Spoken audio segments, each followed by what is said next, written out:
在屏東市今仔日透早呢，發生一件這轎車弄到電火條的事故。警方到場的時，發現這個賽車的查甫人是安尼戇神，而且手舉刀啊，甚至閣摕這個八達講家己的車輛。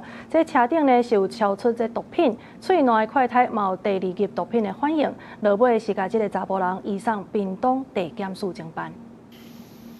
透早要6點，天也未光，一台烏色的轎車愈駛愈偏，直接對電火條弄落去。警察接到通報了後，趕到現場。你是駕駛人嗎？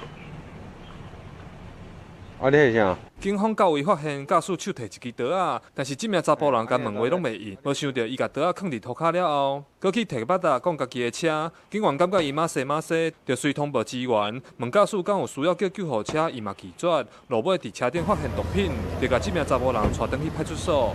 到陽台看到，怎麼有那個車禍啦？我不曉得，因為我來一點差到攏佇遐。攏佇遐，救護車嘛佇遐。係啊。代志發生佇12透早，這名29歲姓紀的查甫人，哪像是食毒賽車，規個人戇神，駛到屏東市復興路的時陣，家己去弄電火條。事故現場車殼的脆皮落四格，油漏佇塗骹。警方佇車頂找到毒品咖啡包，甲不明的白粉。喙內塊胎有第二級毒品的反應，就甲姓紀的查甫人移送偵辦。警方並於車內查獲毒品咖啡包及不明白色粉末，經唾液快篩呈現第2級毒品陽性反應。